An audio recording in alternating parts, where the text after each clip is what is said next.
ഒന്ന് പത്രോസിന്റെ ലേഖനം 5-ാം അധ്യായത്തിന്റെ 5-ാമത്തെ വാക്യം. എല്ലാവരും തമ്മിൽ തമ്മിൽ കീഴടങ്ങി താഴ്മ ധരിച്ചുകൊള്ളുവീൻ. ദൈവം നിഗളികളോട് എതിർത്തു നിൽക്കുന്നു, താഴ്മയുള്ളവർക്കോ കൃപ നൽകുന്നു. ജീവവചനത്തിന്റെ പ്രഭാത ധ്യാന ചിന്തയിലേക്ക് എല്ലാ പ്രിയപ്പെട്ടവർക്കും സ്വാഗതം. അശുദ്ധനും വിശുദ്ധനും പരിശുദ്ധനും എന്നൊരു വിഷയമാണ് നാം ഈ പ്രഭാതത്തിൽ ചിന്തിക്കുവാൻ താല്പര്യപ്പെടുന്നത്.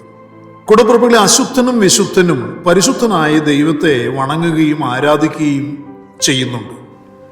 എന്നാൽ പരിശുദ്ധനായ പരമപിതാവ് വിശുദ്ധനെ കൈക്കൊള്ളുകയും അശുദ്ധനെ തള്ളിക്കളയുകയും ചെയ്യുന്നു എന്ന് നാം വ്യക്തമായി തിരുവചന പഠനത്തിൽ നാം മനസ്സിലാക്കുന്നു. അശുദ്ധനായവൻ ഞാൻ വിശുദ്ധൻ എന്ന് നടിച്ച് ദൈവത്തെ സേവിക്കാറുണ്ട് എങ്കിലും അവർക്ക് ദൈവപ്രസാദം പ്രാപിക്കാൻ കഴിയാറില്ല. പലപ്പോഴും താൻ അശുദ്ധനെന്ന് അവൻ ഉൾക്കൊള്ളാനാകുന്നില്ല, അവനിലുള്ള അശുദ്ധിയെ തിരിച്ചറിയാനാകുന്നില്ല, അതിനവർക്ക് താല്പര്യം ഉണ്ടാകുന്നില്ല എന്നുള്ളതാണ് സത്യം. വിശുദ്ധി സൂക്ഷിക്കുന്നവൻ എപ്പോഴും താഴ്മ ധരിക്കുന്നവനും ദൈവവചനപ്രകാരം താഴ്മ അന്വേഷിച്ച് കണ്ടെത്തുന്നവനും ദൈവത്തിൽ നിന്ന് കൃപ പ്രാപിക്കുന്നവനുമാണ്. തൻ്റെ വിശുദ്ധി അവൻ നിലനിർത്തുന്നത് താഴ്മ ധരിച്ച് ജീവിക്കുന്നതിനാലാണ് എന്ന് തിരിച്ചറിയുക. അവനെപ്പോഴും വചനപ്രകാരം ദൈവത്തിനും ദൈവിക അധികാരങ്ങൾക്കും കീഴടങ്ങി ജീവിക്കുന്നവനാണ്. അധികാരങ്ങൾ അവനെ കീഴ്പ്പെടുത്തേണ്ട ആവശ്യമില്ല, അവൻ സ്വയമേ ദൈവം അനുവദിക്കുന്ന അധികാരങ്ങൾക്ക് കീഴടങ്ങുവാൻ മനസ്സുള്ളവനായിരിക്കും. എന്നാൽ അശുദ്ധിയുള്ളവൻ മറിച്ചാണ്. അവനെ അധികാരങ്ങൾ കീഴ്പ്പെടുത്തേണ്ടി വരികയാണ് പതിവ്. കാരണം അവനിൽ നിഗള മനോഭാവം എന്ന അശുദ്ധി നിറഞ്ഞിരിക്കുന്നു. ഉന്നത ഭാവവും നിഗളവും ഉള്ളവനെ ദൈവം സഹിക്കുകയില്ല എന്ന് തിരുവചനം വെളിപ്പെടുത്തുന്നു. അശുദ്ധിയുള്ളവൻ ദൈവിക പ്രമാണത്തെ നിസ്സാരമാക്കി കളയുകയും ദൈവകോപത്തിന് ഇരയായിത്തീരുകയും ചെയ്യാറുണ്ട്. യെശയ്യാ പ്രവചന പുസ്തകത്തിൽ 6-ാം അധ്യായം 1-ാം വാക്യത്തിൽ 2 വ്യക്തികളെ പരാമർശിക്കുന്ന ഒരു ഭാഗമുണ്ട്. ഉസിയ രാജാവ് മരിച്ച ആണ്ടിൽ കർത്താവ് ഉയർന്നും പൊങ്ങിയുമുള്ള സിംഹാസനത്തിൽ ഇരിക്കുന്നത് ഞാൻ കണ്ടു എന്ന് തിരുവചനത്തിൽ നമ്മൾ വായിക്കുന്നു. ആ 2 വ്യക്തികൾ, ഒന്ന് ഉസിയാവ് എന്ന രാജാവും രണ്ടാമത് യെശയ്യാവ് എന്ന പ്രവാചകനുമാണ്. 2 വ്യക്തികൾ അശുദ്ധനും വിശുദ്ധനും നിഴലായി നിൽക്കുകയാണ്. ഉന്നതഭാവവും നിഗളവും നിറഞ്ഞവനായി ദൈവിക പ്രമാണങ്ങളെ നിസ്സാരമാക്കി അധികാരങ്ങൾക്ക് കീഴടങ്ങാതെ അശുദ്ധനായി യഹോവയ്ക്ക് യാഗം കഴിച്ചവൻ ദൈവകോപത്തിനിരയായി. പ്രമാണപ്രകാരം പുരോഹിതന്മാർ അവനെ ആലയത്തിന് പുറത്താക്കി. തന്നിലുള്ള അശുദ്ധിയെ മൂടിവെച്ച് നിഗളം പ്രകടിപ്പിച്ചവൻ ദൈവിക ഇടപെടലിനാൽ ഇപ്പോൾ പരസ്യമായി ദൈവിക പ്രമാണം മൂലം പാളയത്തിനു പുറത്തു കിടന്ന് അശുദ്ധൻ അശുദ്ധൻ ഞാൻ അശുദ്ധൻ എന്ന് വിളിച്ചു പറഞ്ഞുകൊണ്ടേയിരിക്കുന്നു. കാരണം തൻ്റെ നെറ്റിയിൽ ദൈവകോപത്തിന്റെ പരിണിത ഫലമായി കുഷ്ഠം പൊങ്ങി. താൻ ജീവപര്യന്തം കുഷ്ഠരോഗിയായി കഴിയേണ്ടി വന്നു. അവസാനം മരണമടഞ്ഞു. താൻ രാജാവാണെങ്കിലും രാജകീയ അധികാരങ്ങൾ ഉണ്ടെങ്കിലും ദൈവദൃഷ്ടിയിൽ അശുദ്ധനും നിഗളിയുമാണ്. ദൈവിക പ്രമാണങ്ങളെ സ്വീകരിച്ചവനാണ്.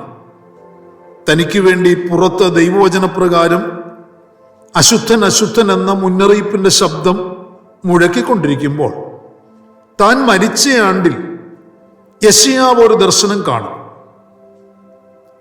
ദൈവത്തിന്റെ പ്രവാചകനായ യെശയ്യാവും രാജാവ് മരിച്ചതിൽ ദുഃഖിതനാണ്. ഇനി ദേശം ആര് ഭരിക്കും? അടുത്തു വരുന്ന ഭരണം എപ്രകാരമായിരിക്കും എന്നിങ്ങനെയുള്ള ചിന്തകളാൽ പ്രവാചകനും ദേശനിവാസികളോടൊപ്പം ആശങ്കാകുലനാണ്. എന്നാൽ പരിശുദ്ധനായ ദൈവം തന്നെ കാണിക്കുന്ന ദർശനവും താൻ കണ്ട ദർശനത്തിന്റെ സമയവും ഒക്കെ തന്നെ നിരവധി സ്വർഗീയ സത്യങ്ങൾ മനസ്സിലാക്കി കൊടുക്കുവാനും താനും തൻ്റെ വിശുദ്ധിയെ പരിശോധിച്ചറിയുവാനും ദൈവിക ഇടപെടലും ദൈവഗതവും തിരിച്ചറിയുവാനും ഇടയാക്കി തീർത്തു. ഉയർന്നും പൊങ്ങിയുമുള്ള സിംഹാസനവും അതിൻ്റെ മേൽ ഒരിക്കലും മരണമില്ലാത്തവനുമായ രാജാതിരാജാവായ പരിശുദ്ധനായ കർത്താവിനെയും താൻ ദർശനത്തിൽ കണ്ടു.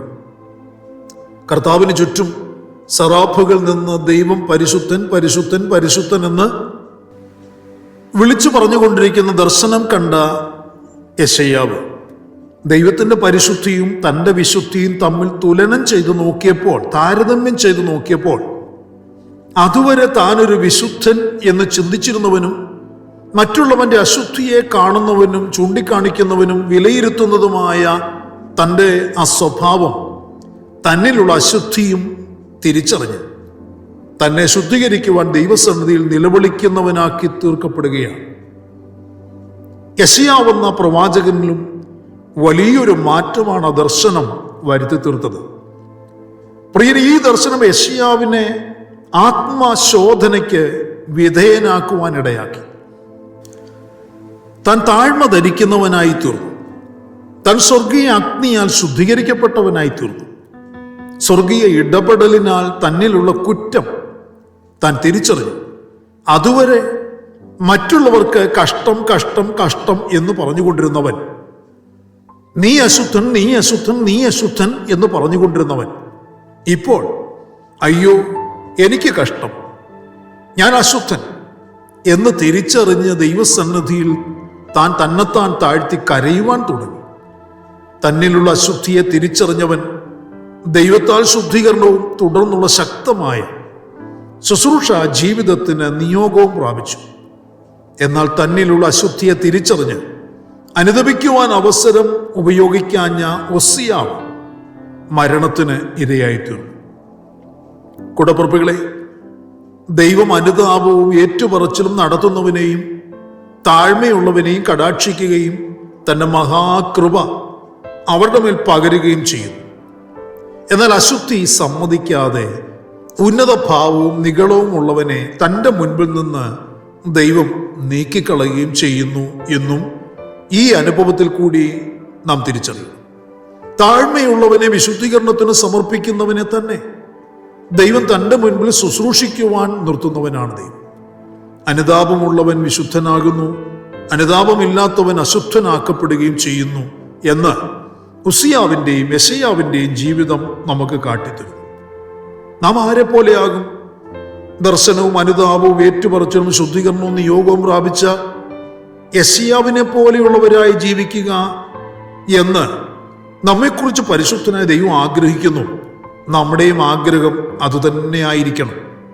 അപ്രകാരം തന്നെ നമുക്കും ദൈവസന്നിധിയിലേക്ക് അടുത്തു വരേണ്ട ആവശ്യകത തിരിച്ചറിഞ്ഞു. ദൈവമേ, എന്നെ ശുദ്ധീകരിക്കണമേ, എന്നെ ശക്തീകരിക്കണമേ. ഞാൻ എന്നെ ഏൽപ്പിച്ച ഉത്തരവാദിത്വത്തിൽ എൻ്റെ മേലുള്ള ദൈവിക പദ്ധതിയിൽ നിലകൊള്ളുവാൻ അത് അനുഗ്രഹമായി ചെയ്ത് പൂർത്തീകരിച്ച് ദൈവത്തെ മഹത്വപ്പെടുത്തുന്നവനായി തീരുവാൻ എന്നെ സഹായിക്കണമേ എന്നുള്ള ആഗ്രഹത്തോടെ നമുക്ക് സന്തോഷത്തോടെ ഈ പ്രഭാതത്തിൽ സമ്പൂർണമായി സമർപ്പിച്ച് പ്രാർത്ഥിക്കും. അങ്ങനെയാണെങ്കിൽ നിശ്ചയമായി ഈ നാളുകളിൽ പരിശുദ്ധനായ കർത്താവ് നമ്മെക്കൊണ്ട് ചെയ്തെടുക്കുവാനുള്ള ഉത്തരവാദിത്തങ്ങൾ, ക്രമീകരണങ്ങൾ, ശുശ്രൂഷകൾ, കാര്യങ്ങൾ എല്ലാം ചെയ്ത് പൂർത്തീകരിപ്പിക്കും. ദൈവാത്മാവിൻ്റെ സഹായവും നടത്തിപ്പും ഈ ദിവസങ്ങളിൽ നമ്മുടെ മേൽ വെളിപ്പെട്ടു വരുവാൻ വേണ്ടി നമുക്ക് പ്രാർത്ഥിക്കാം.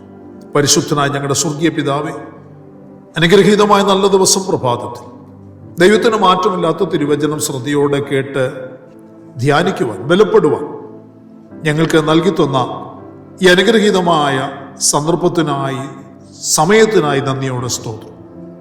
ഞങ്ങളുടെ മക്കളെ ഓരോരുത്തരെയും ഓർത്ത് പ്രാർത്ഥിക്കുന്നു. ജനം അനുഗ്രഹിക്കപ്പെടട്ടെ. ഞങ്ങൾ ഒരുമിച്ച് ഈ ദിവസങ്ങൾ അങ്ങയുടെ പാദപീഠ ഞങ്ങളെ തന്നെ താഴ്ത്തി സമർപ്പിച്ച് അങ്ങയുടെ സന്നിധിയിലിരിക്കുമ്പോൾ അങ്ങയുടെ കൃപ, കരുണ, കടാക്ഷങ്ങൾ ഞങ്ങളുടെ മേൽ ചൊരിഞ്ഞ് ഞങ്ങളെ അനുഗ്രഹിക്കണമേ, ഞങ്ങളെ ബലപ്പെടുത്തണമേ. ഉസിയാവിനെ പോലെ തകർന്നു പോകുന്നവരായിട്ടല്ല, യെശയ്യാവിനെ പോലെ പണിയപ്പെടുന്നവരായി തീരുവാൻ ഈ ദിവസങ്ങളിൽ സഭയായി ഞങ്ങളെ സഹായിക്കണം. പ്രാർത്ഥന കേൾക്കുന്നവൻ കൃപയ്ക്കായി സ്തോത്രം. ജനം അനുഗ്രഹിക്കപ്പെട്ടിട്ട്, വിടുവിക്കപ്പെട്ടിട്ട് ശക്തമായ ആലോചനകൾ, വെളിപ്പാടുകൾ, ദർശനങ്ങൾ ഈ ദിവസങ്ങളിൽ ഞങ്ങളുടെ കൂട്ടായ്മയിൽ പകരണമേ. പ്രാർത്ഥന കേട്ടവൻ കൃപയ്ക്കായി സ്തോത്രം. മഹത്വം അങ്ങയ്ക്ക്.